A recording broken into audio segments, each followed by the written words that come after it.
morning, friends.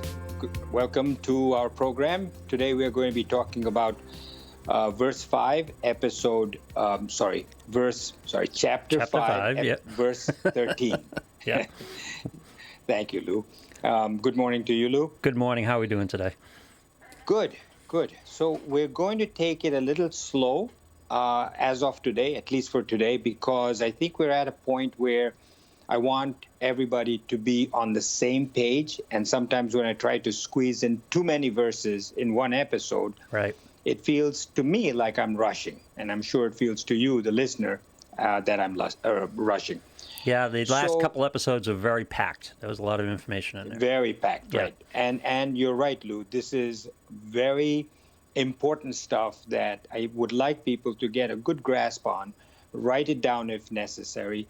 Think about it. Ask questions because this is good stuff, and you need to be able to put your mind around it.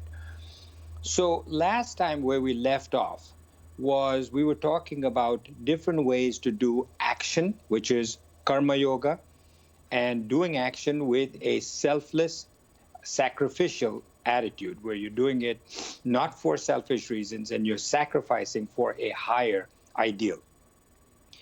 That then purifies the impurities in your mind, is what we said. And then it prepares you for becoming a sannyasi, where you can get your mind in order to do various things that you need to quieten your mind.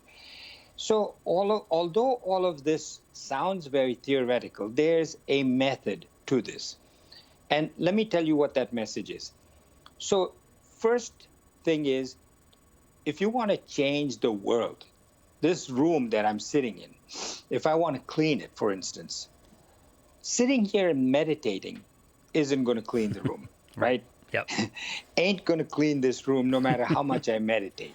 I actually have to take physical action, get down on my hands and knees, get a bucket, some soap, water, sponge, and clean it. That's action.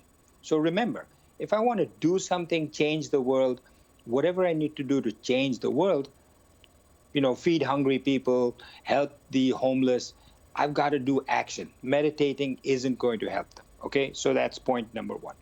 Point number two, if I want to change myself internally, my mind, my thoughts, that isn't going to change by action.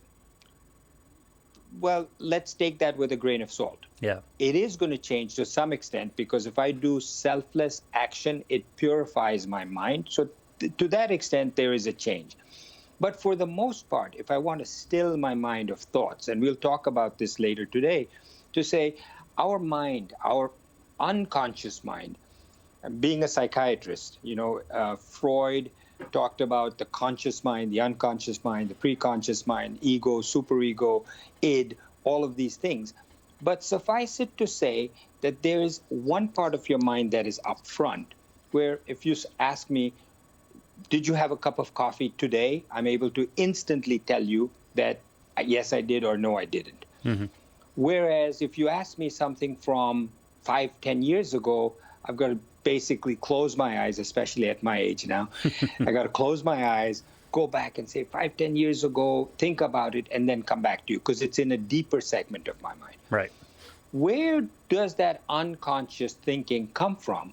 To some extent, it comes from whatever I've learned in this life, and to some extent, it comes from previous lives. So keep that in mind because that's an important, very important thing that determines how you change yourself, because there are habits, there are thoughts that are there from previous lives and habits and thoughts that you have from this life that you need to change. And no matter how much action you do, that's not going to change. That has to come with meditation. So far, is that clear for Yes. everybody? I hope it is. Yep. So if you want to get knowledge and understanding that the action that you do is not done by you, you have to give up the doership. So you keep thinking that it is you that is doing the action. You meaning the small you, the one or you that is identified with the body, the mind, the intellect, your personality. That's the small you. The you, which is the Atman, the real power behind you, the cosmos, the whole world that is within you, that is not doing the action. So keep that in mind. If you are not the doer, what is doing the action? This is a very important thing for us to remember and understand, that what is doing the action is what is known as prakriti. Your prakriti, if you remember, we talked about this hard drive that is within you, that is engraved hard drive, written on from many lives in the past, that your previous thoughts, your desires, and your actions gets written onto that hard drive. You're born with it, and you know how to do these things because it's already engraved in there. So there are musical prodigies, there are mathematicians that are born, there are people who are able to recite the scriptures at the age of 2 before they can barely talk. Where does all that come from? All of that comes from the Prakriti, which is written many lives earlier. And each life it becomes stronger and stronger. But in addition, let's say the child is born and he's born to a German family and he's learning German. The scripts of the German language, the ability to speak, is all written in that same Prakriti this time. So he's also able to speak German in addition. So that if you want to change your knowledge and you want to change your thoughts, you have to transform your mind through knowledge. You have to change your thoughts. It's not going to change otherwise. So if you had a tape recorder inside your head, if you were able to, somebody were able to be able to listen to your thoughts, your habits, you would see that it's a repetition almost your entire life. If you have a hang up, something that you think about, your vasanas, any vasana, let's say you think of money, and your vasana is a desire for money. If you take the past, however old you are, years, other than the early childhood, those vasanas actually start showing themselves in the adolescence, much more so, because they're hard drive there. They come out in the childhood. Those drives are not so great, but they start to show themselves in early adolescence, become much stronger in later adolescence, and then just get stronger and stronger from there on in. But you will see that if you had to express those, people around you could hear your thoughts, see your habits, you would see that the majority of them, 90% of them, revolved around that main vasana that you had. Right. Whether it was desires of the flesh, of money, power, fame, beauty, attachment to your relatives, all of that again and again, every day, day after day, all through the day. Everything that you do and think of is that vasana that's coming out. Okay? So, understanding of those thoughts, when the basic understanding changes, the underlying thoughts change. Very important to understand. Without that knowledge, the underlying thoughts do not change. It takes a while, but it happens. Right. And it's not just on the surface, but it goes deep inside towards that unconscious that we were talking about before. And it changes our convictions, which have been gathered for many lives and in our past. And those convictions, that personality that we develop, is called a swabhava. Your personality, your swabhava, your convictions. Their outer nature that you see is what is known as the swabhava. And they have been gathered through many lives and throughout this present life. So our convictions determine, who am I? And we say, in your own mind, you say, who am I? It's based on the swabhava, what you've been collecting. What's this world all about? Is it a friendly world? Is it, people say, I'm paranoid, a little bit paranoid, or he's a little bit paranoid. What's this world? All of that comes from there. Somebody who's guarded in that respect. Right. What do I want from this world? Who should I avoid, etc.? It's like a computer. It's been programmed, and it will behave exactly the way it has been programmed. You cannot change that unless you get knowledge. Have I explained all this, Yes. Lou? Okay. Yeah. So our deep within, our unconscious carries the programming of all our previous lives. on a more superficial level, it carries the programming of this life. So what Krishna tells Arjuna is that to do karma yoga with an attitude of service and sacrifice, because you cannot change the programming of the unconscious or the subconscious mind. But by doing karma yoga with a sacrifice and selfless thing, we can go deeper and change the basic programming of the mind. So the basic ignorance of the self, we don't know who we are. We think I am a man, I'm a woman, Right. I'm Hindu, I'm Christian, I'm Muslim, I'm peaceful, I'm angry. All of that is what we think we are. That is an impurity, because it's impure that is making us think that way.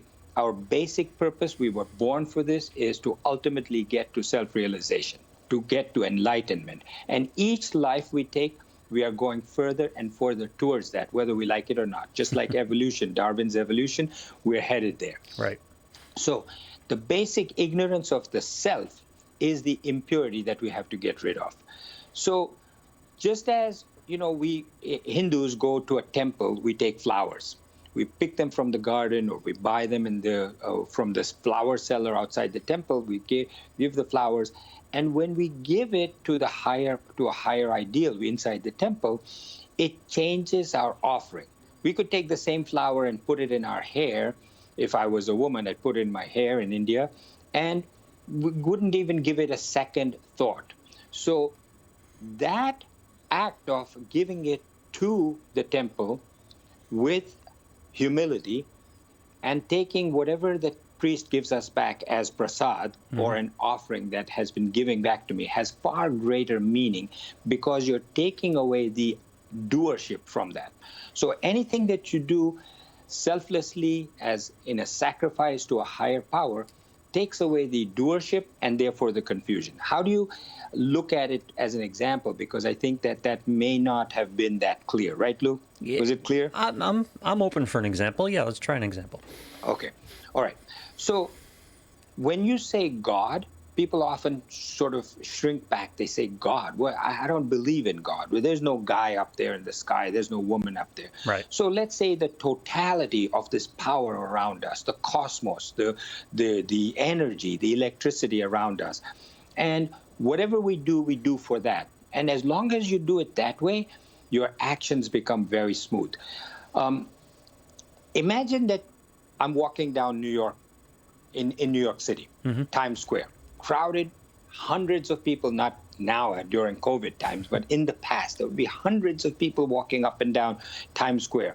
And there's a TV cameraman standing over there, and he suddenly comes up to me or you and says, hey, I watched you walking the past 100 yards as you're walking here, and I'm looking for a person who walks ideally. Sir, your walk is just so perfect.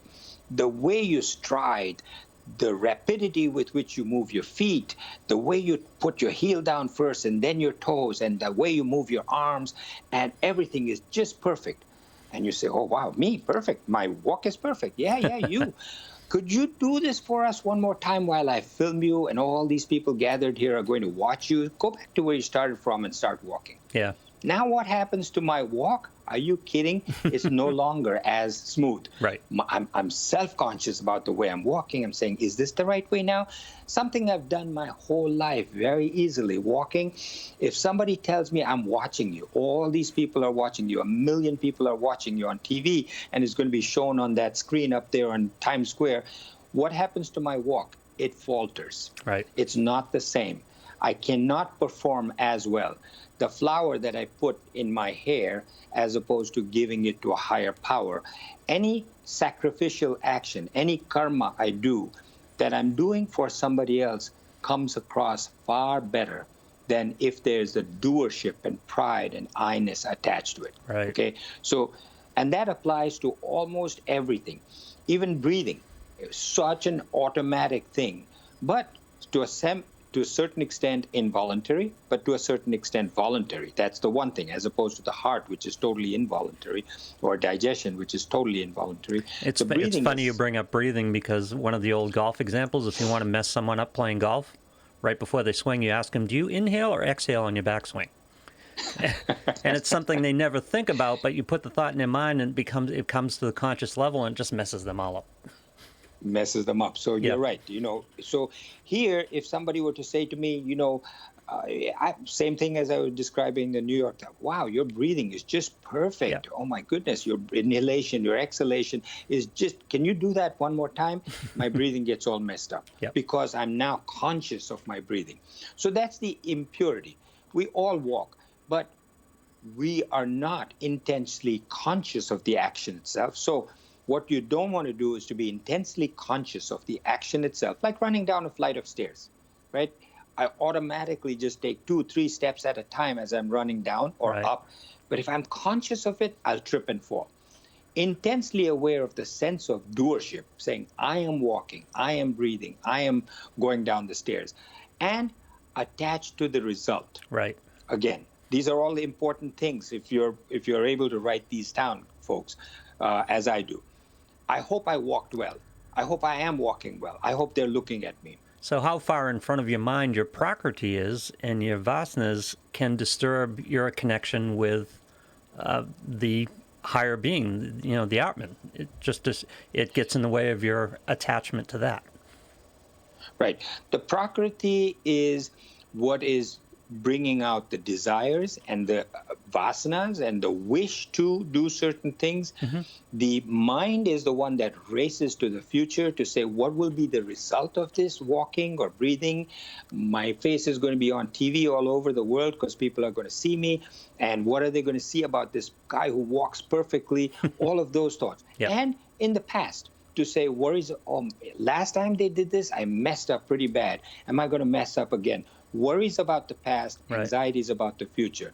The mind is no longer in the present. It is racing to the future, and it is whatever happened in the past. So keep your mind, like in mindfulness, keep your mind on the present. Do what you have to do in a sacrificial manner. So karma yoga means acting in such a way that we think our actions, our body is doing the action, is only an instrument in the hands of God. I'm not doing it. The body is doing it as an instrument in the hands of God. So a person who's a karma yogi, a true yogi, a sannyasi, you tell him to do the same thing. I'm putting the TV camera here, you walk, and we're going to film you. He just closes his eyes, prays, and says, God, I'm walking for you, or God, you are doing the walking. His mind is not on the TV cameras or anything else. He just keeps saying the name of God as he's walking, and his walking is just the same as it was before. Mm-hmm. So we realize soon that there is a much greater power out there that dictates our actions. This is an important thing that we have to remember, that even in the Gita, Krishna says to Arjuna, if you don't want to fight, I'll do the fighting for you. He says, you just pretend, go through the motions of acting, and everything else I'll do for you. Mm-hmm. Now, we've already said that the Atman does no action. You say, wait, he's saying he's going to do the action? That doesn't make sense. We've said before that the Krishna says, if you dedicate yourself to me fully, your actions, don't worry about your needs. I will take care of your needs. And this happens not just in the Hindu religion, in the Gita, but also in other scriptures where it is said that if you dedicate your services to me, I think Christ may have said that, your needs will be completely taken care of. So this is what Krishna says. Now you may say, well, I thought you said Atman or Krishna doesn't do anything. You do it.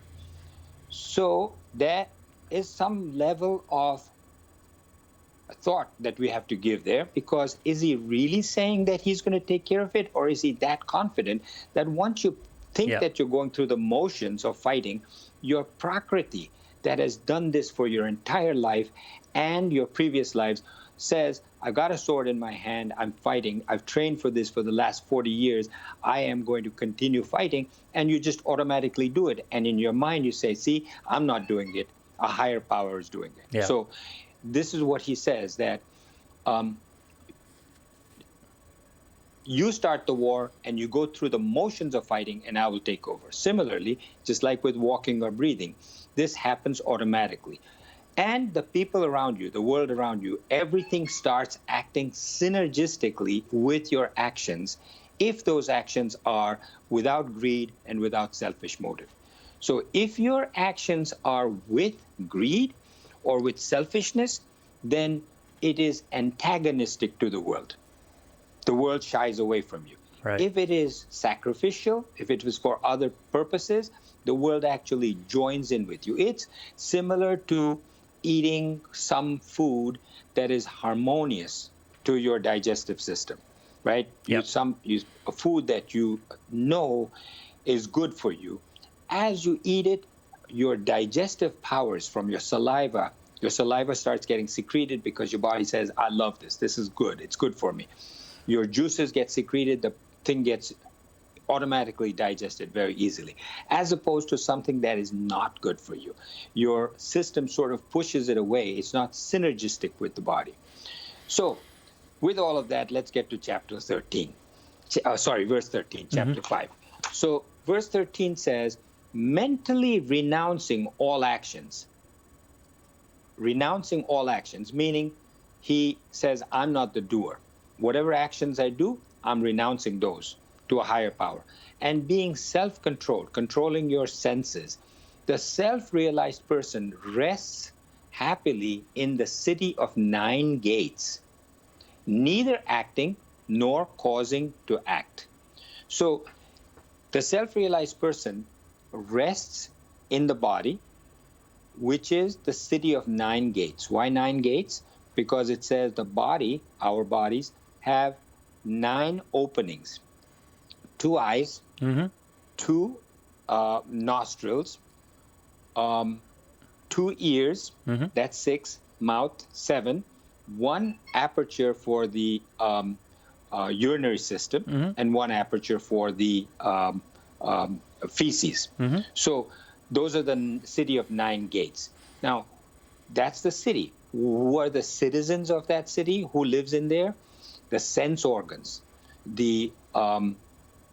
all the sense organs and the organs of perception, they live in there. The organs of action live in there. The mind lives in there. The intellect lives in there. But who's the king?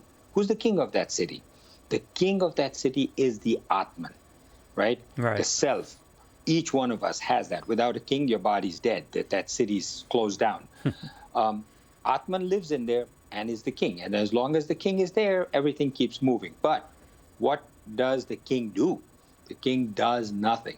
Just gives ability for everything else to function, right? We go to a nice city in Europe somewhere and everything is working harmoniously. Everything is good. We say, wow, the government here is nice. The police force is working. Everything is good. So a jnani reaches self-realization. The Atman that he has realized, the same Atman is now functioning from that same body, but the same physical body. But in all actions that are done, the Atman is now a silent witness. The Atman renounces all actions, doesn't think that I'm doing it. He remains a witness, totally dispassionate and disinterested in the happenings around him. Why? Why does he become dispassionate? What makes him aware of certain things that you and I are not? And the example that is given in the scriptures is that assume that you're dreaming and you're having a very exciting dream and you have hopes and wishes and you're going to get something that you have been waiting for. You're very excited to get it. But a part of you goes inside that dream, if that were possible, while you're still asleep, and says, hey, Lou, that's just a dream, man. If you could believe that, if you believe this thing and you say, it says, that's just a dream, don't believe it. Part of you would say, get away from here. Right now, I'm in the best part of my dream. I want this. Get away from here. But if you were successful in being woken up and you woke up and you realized it was a dream, what would your attitude be towards that thing that you were excited? You might say, wow, that was a good dream. It was nice. But you would immediately start to focus on what time is it? Should I get up? There's time to get dressed. Oh, I'm late. I was having a good dream, but I better hurry up and shower. And the dream is discarded until you start to think of it just for the fun of it. That's what a self-realized person recognizes his life to be. A self-realized person says, you know what? I have now realized that this life, this whole thing, everything that I've been hankering for until I became self-realized was nothing. Money, power, Right. pleasures for my senses, all of that were for naught. I don't need it. It's just a dream. It's just an illusion. So you give up your So attachments to it and your attachments to the opposites, right? Right. So Yeah. the Atman resides in the body in the same way as a person that says about somebody else's body. If a dog is walking past me, I look at the dog and I say, the dog is walking. He's walking pretty fast. I don't say that that's me walking. Right. Similarly, the Atman that's living inside us, each one of us, recognizes that we don't recognize it. We think it's us. This is my body walking, my body eating, my body looking at this. Atman says, this is not me. And that's what a self-realized person recognizes. And this city of 9 gates comes from one of the Upanishads, which is known as the Kathopanishad. And the Upanishads also describe two things called Shreya and Preya. Shreya is the path of righteousness, and Preya is the path of pleasantness, something that you like. Yeah. So it says, don't go the path of Preya, which is the pleasantness. Go the path of Shreya, which is whatever is right. So there was one story that somebody told about a self-realized master, a Swami, who had been riddled with an illness, which was a terminal illness. And he knew about it. He was in a lot of pain, and the doctors would come and give him medications and injections.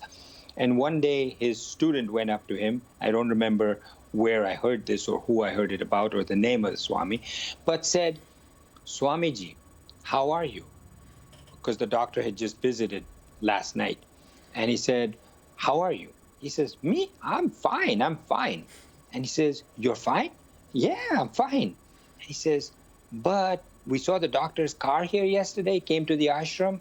He says, oh, that.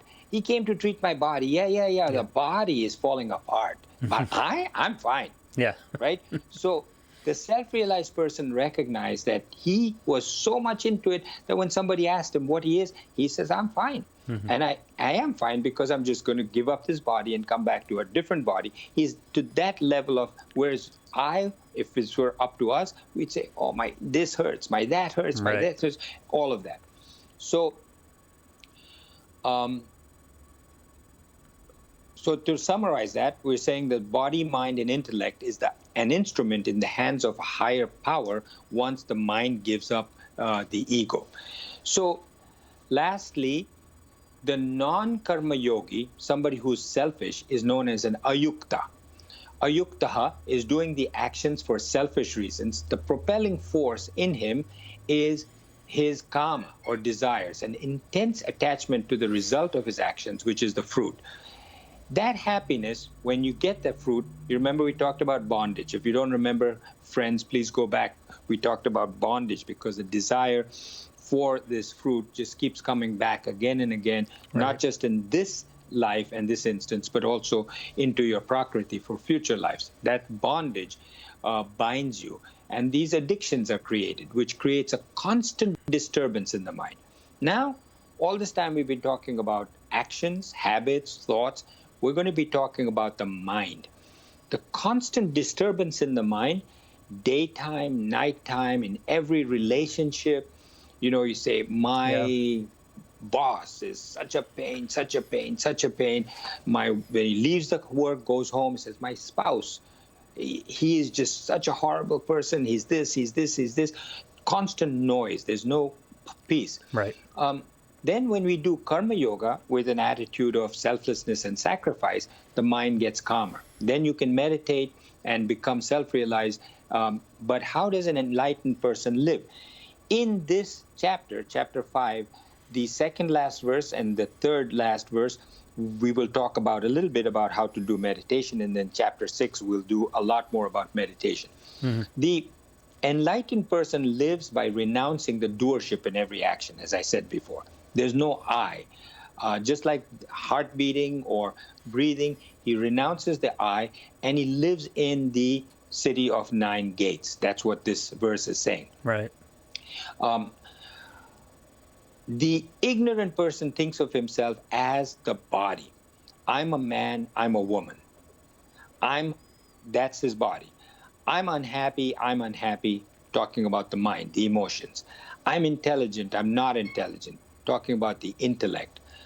I'm seeing things, I'm smelling things, I'm hearing things, talking about his senses. An average person identifies with these, whereas the enlightened person realizes he's living in the body but is separate from the body. Mm-hmm. He looks upon his own body as if he were looking upon that dog that's walking by him. Right. So then the enlightened person, recognizing that every action that's done by his body is not done by the Atman. The Atman doesn't dictate how and when he should act and what it should do. So how does the body do that? The body does it by its prakriti. Lou, some years ago, I bought a Tesla.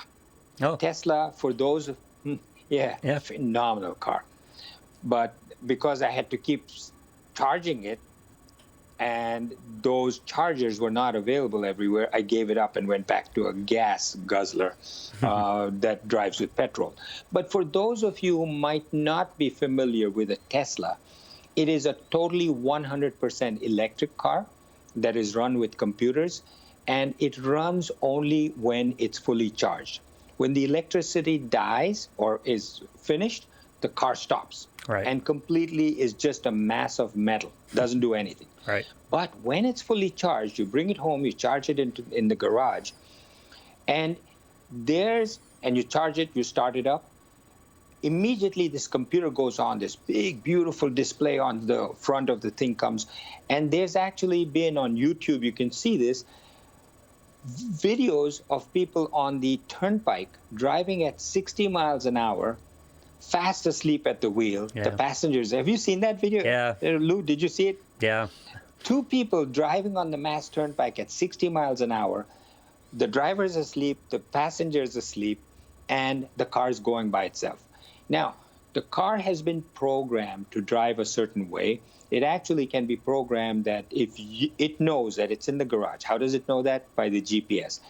That when you start it and you say, okay, go to the office, it says, okay, you've already taught me, my computer, that I have to back up for 15 feet, stop, put it in forward, drive at a 45-degree angle. It maneuvers around the driveway, gets onto the street, drives all the way to the office. It'll be too long for me to explain how it does that.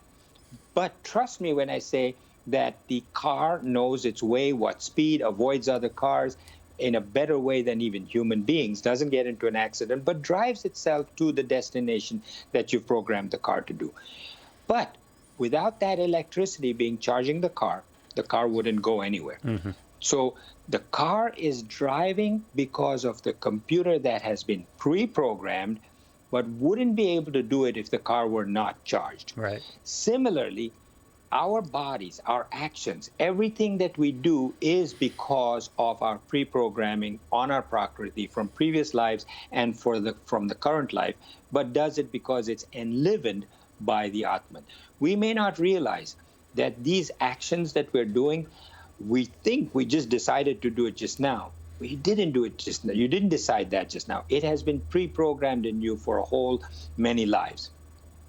So with that, we'll stop. Lou, thank you very much. Yes.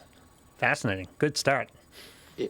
Good start. So one verse. I think this is what I'm going to have to do now. Go slower, go more into depth. But from my listeners, be happy to hear from you, for you to tell me if this format works, or for me to cram in like 4 or 5 verses at the same time works better. No, this is a big concept. This is important. Yeah, there are important concepts coming up now as we get further and further into this Gita. So friends, thank you very much for joining us, and we'll see you next time.